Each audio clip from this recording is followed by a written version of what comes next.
Genesis. Show my hardcore is. What's up, freaks, beasts, and athletes? It's DC here with Genesis Strength TV and dclayborn.com. I got a few questions in about what my favorite type of squat variation is. If I prefer low bar, squats, high bar, Olympic squats, what I use when I use each position.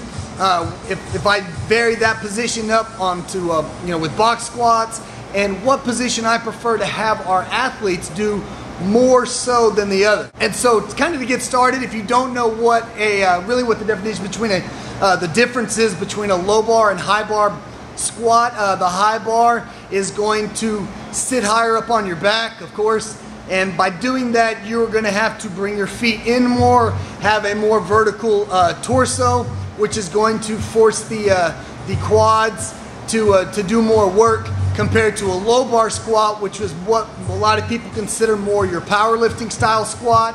It sits lower on your back. You are able to go with a wider stance, and then on top of that, you do not have to be as vertical, and it allows you to work your posterior chain and hammer it more. So here inside the facility, starting off just for athletes, we really stick with the low bar squat, and especially the low bar box squat, because this isn't the only place our athletes train. They're at school doing stuff with their coaches, and it seems like everyone that comes in is always way more quad dominant than they are posterior chain dominant.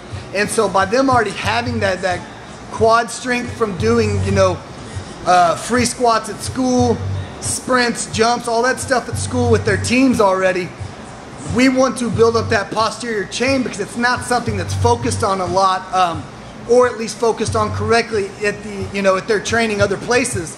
And so just by bringing that posterior chain strength up, that's going to make them a better athlete. So we always start with low bar powerlifting, not super wide, but a little wider than normal.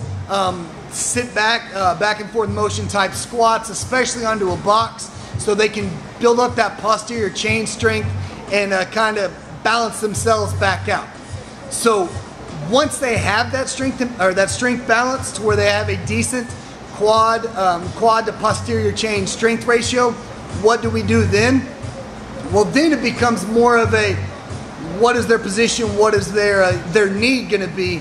And we will go back to high bar squats if needed, depending on, if they lack, typically the way we like to do it is if they lack explosive strength, if they can grind through, if they have a ton of strength, but don't really have a very explosive vertical or 10-yard sprint, or just lack that power, then we start incorporating more high bar free squats because that strength's already there. So we want to teach it how to be more explosive, utilize that quad, the quads a little more to get them out, and it forces them to work that in and out of the hole, that bounce, that stretch shortening cycle to really help with that explosiveness.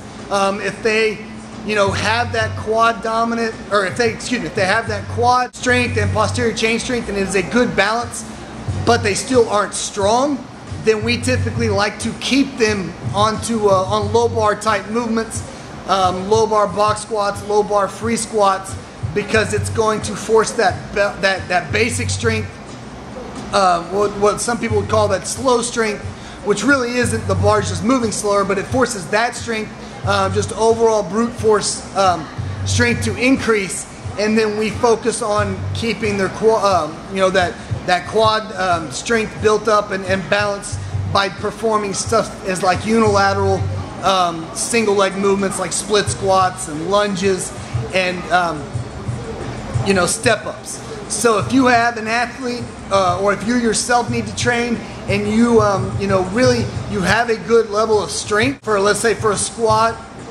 I would say 1 3/4 to 2+ times your body weight, but stuff like the explosive movements just really seem to be lacking. You really don't have that pop and bounce that you think you should at that strength level, then switch over to more of a high bar, more narrow stance free squat, and really focus on that power and explosiveness and pop out of the hole.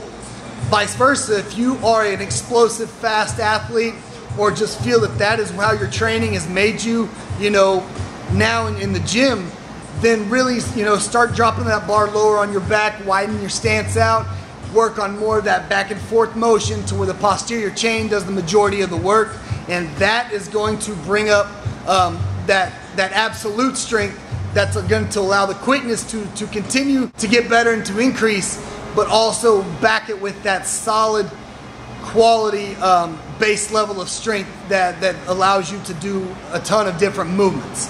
So there is kind of how we use the Olympic high bar and powerlifting low bar style squats here in the facility. If you have any more questions, please submit them, comment below. If you haven't, subscribe so you make sure to stay up to date with all the videos that I get out to you guys. Check out the link below, stackedandjacked.com, so you can pick up your free guide to help you get stacked and jacked. Now you guys know, knowing is half the battle. Genesis. Show my hardcore is, you know what I'm saying? Yo.